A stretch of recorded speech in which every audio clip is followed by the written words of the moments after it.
Okay, so this is going to be a short update on the status of my current Hackintosh. So after having a bit of run-in with Windows Update and the WWDC event, I decided to give Hackintoshing another shot. So even though the M1 Macs are now here, I still think that Hackintoshing has a good few years of OS updates left. That is until the final Intel Macs are discontinued, and then from there you'll probably have 2 or 3 years of security updates, and after then it's really up to you if you still want to continue using an outdated piece of software. So in my opinion, you can still Hackintosh today, but don't expect it to last forever. Now, I eventually made a Hackintosh on this computer on my spare SSD, which until recently was my Linux partition with Pop! OS, and that was when the NVIDIA drivers finally launched for the 10 series on Sierra or High Sierra. Now, when doing that, I used some of the Tony Mac x86 tools, and I ran into a bunch of problems I didn't really know how to solve, as I didn't really understand what was going on, so I went back to using Windows on this desktop. So that changed this time around, because this time I did what's called a vanilla install using OpenCore. So most Hackintoshes until recently, you would use Clover and those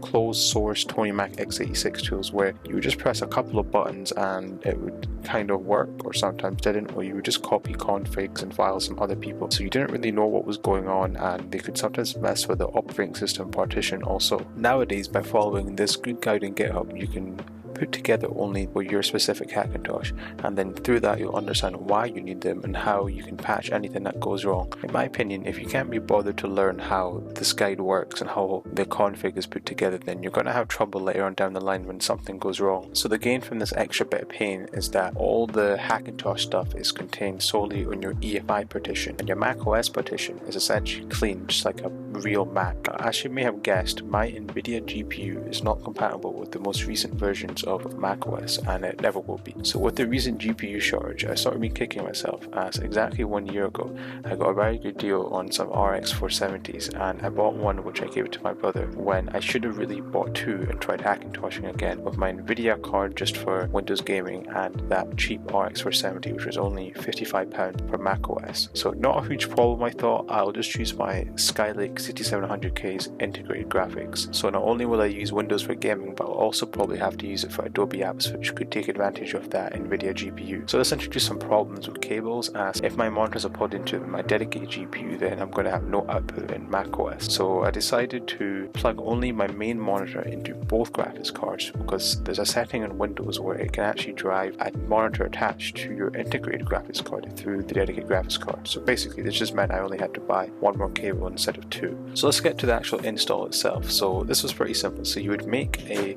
bootable USB drive as you would for a normal Mac, and then what you would do is you would mount the drive, go to the EFI partition and put all of your config and OpenCore files in there. So I wasn't feeling very confident, but I plugged it into my computer and I booted it up and it didn't work.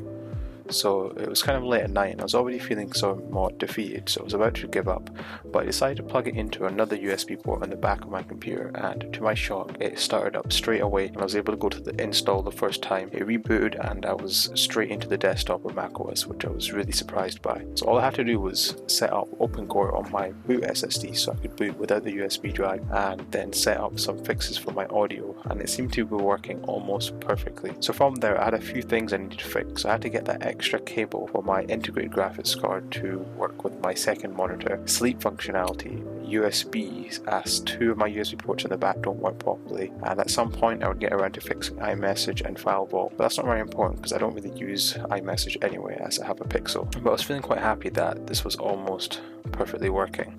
So after the cable for my second display arrived, I ran into a ton of problems and spent days troubleshooting. I come to the conclusion that this particular generation of Intel integrated graphics are not properly supported in macOS and never will be, as waking up from sleep and dual display pretty much don't work properly. However, as you can see here, I've got both displays working, and the problem is that even after doing lots of patches, I have to do this weird ritual where I plug both displays in, boot up my computer, unplug both displays, and then plug in the DVI and then the DisplayPort connections. Otherwise, my main monitor works after booting up, but my secondary display stays black. And on their own I can get each display to work, so it's just a problem with this certain generation of Intel integrated graphics, which hasn't been sorted out by the Hackintosh community. In conclusion, no kernel panics, nothing. Once the system is up, it's completely stable and I can use it perfectly. That'd be great if I get my hands on a dedicated graphics card that is compatible with macOS. I could use my 1070 for Windows and another card for macOS, and it would be nearly perfect, I dare say. Now I am tempted to get one of the cheapest cards and the worst cards that is compatible with macOS, and you can still buy during this GPU shortage, which is a GT710, and see if I can use that to drive both displays and avoid that weird ritual, alongside fixing the sleep issues that I've had and potentially getting DRM protected content to work. But I haven't actually checked that out properly yet, though I'm concerned that the GT710 is going to be so poor and worse than my integrated graphics that it will chug on watching 4K YouTube or something like that.